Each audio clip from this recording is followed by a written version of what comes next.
Hey soldiers, the New York Stock Exchange suffered a major glitch on the 24th of January 2023. Why am I putting dates out? I like to put the dates out because the history is important. 10,000 years from now, some aliens are going to dig up this channel and they're going to marvel at how this unique group of human beings, subscribers to the Soldiers of Finance channel, were so prescient and we understood so much about what's going on in today's economy. We're going to end up in a museum, guys, an alien museum, but a museum nonetheless. So subscribe if you want to be a part of that. Listen, in all seriousness, that glitch that occurred, the New York Stock Exchange is saying that it was a manual error. Now, as I say, a lot of people lost a lot of money. And there's some ambiguity about whether or not the New York Stock Exchange is going to make these people whole. But you know what I also believe? I believe someone out there made a ton of money. They used this opportunity that I believe may not have been unexpected to make a lot of money. Listen, I don't believe in coincidences. Guys, I think you've watched enough of the channel. If you've been around here long enough, I don't trust the press. I think maybe about 5% of what they say is accurate. And you got the press reporting something about a major stock exchange, the major stock exchange. Okay. So I think we're getting half truths out here. Now, listen, I'll be the first to say I'm engaging in a theory here. You can call it a conspiracy theory if you want. The media, again, has managed to demonize that word, that phrase rather. But, you know, we got UFOs flying around and the United States is saying, hey, we don't know what the hell they are. You know, 50 years ago was swamp gas. Now it's, hey, I don't know what these things are. So, you know, give me a break on the conspiracy theory tip. The day after a major trading glitch at the New York Stock Exchange opened, the New York Stock Exchange has issued a statement on what happened. Quote, the root cause was determined to be a manual error involving the exchange's disaster recovery configuration system at the start of the day. Now, the fact that this happened at the start of the day to me is significant because this is when things were just getting started. There was no, lead time going into this era. So there weren't as many eyes on it in terms of the fact that the world was just waking up to it. All right. Now, of course, yeah, they've got an army of folks that are there involved in the day-to-day operation of the New York Stock Exchange.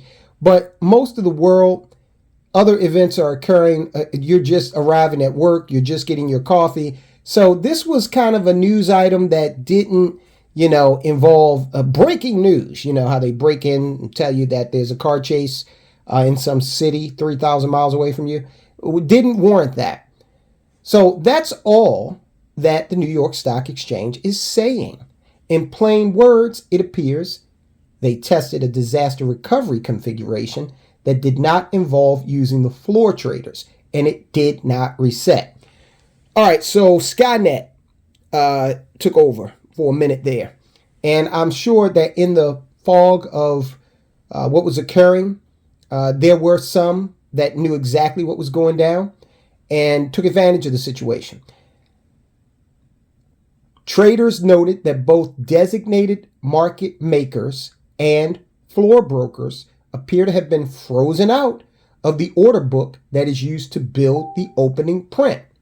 No opening print was provided in dozens of big name companies. Quote, it was almost like trading opened without the participation of the floor, one observer who asked to remain anonymous told CNBC. What we know is, and we being CNBC, what we know is that dozens of stocks, here's the rub here, dozens of stocks opened at prices well above or below their prior day closing prices. Most were halted shortly after the open under rules designed to damp down excessive volatility. And most, again, not all, most reopened after 5 to 10 minutes after the open at the prices much closer to Monday's closing prices. Okay, so in that span of time, in that few minutes, and remember that's an eternity to someone who may be very skilled and have the proper equipment to trade stocks at a high frequency. Okay, with the proper internet connection, proper computer software, 5 to 10 minutes is a literal eternity. So you've got stocks that opened up above or below, well above. This is what CNBC is saying, well above or well below their prior day closing prices.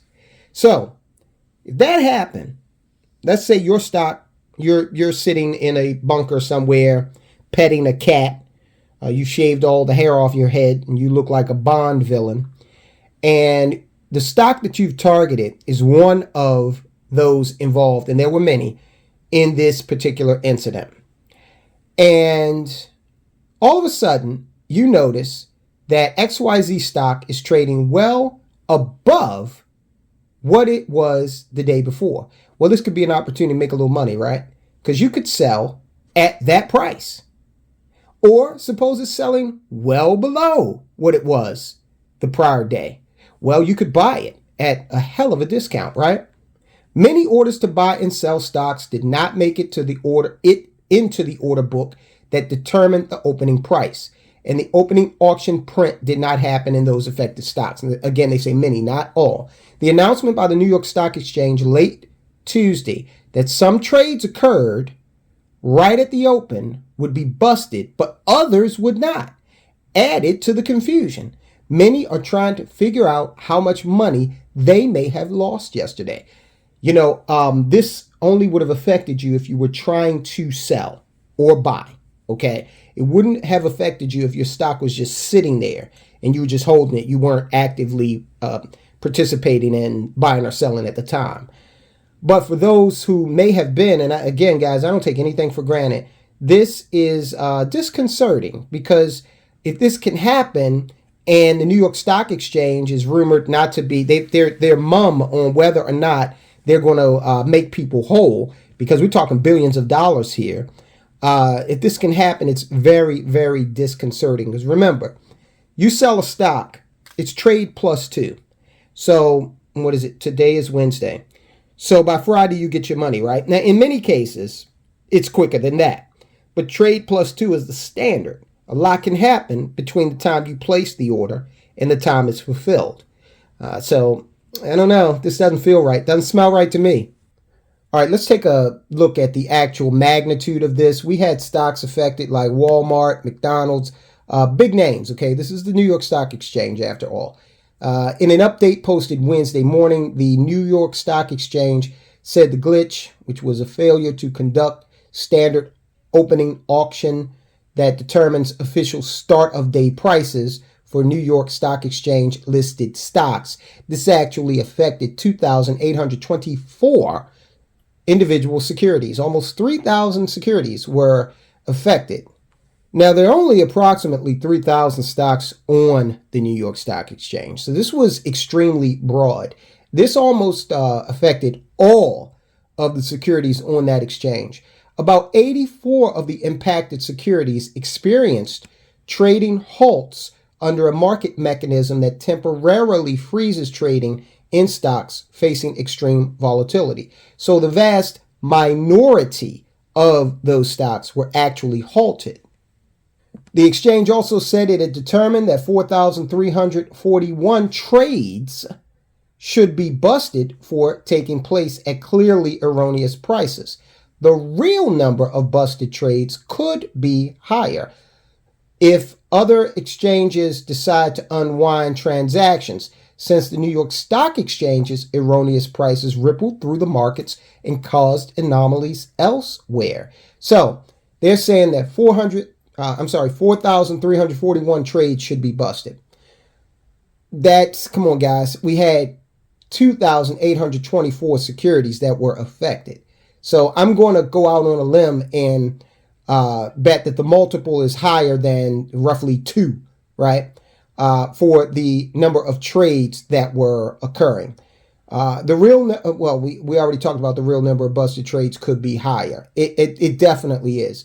The root cause was determined to be again, manual error involving the exchange's disaster recovery configuration at the start of the day.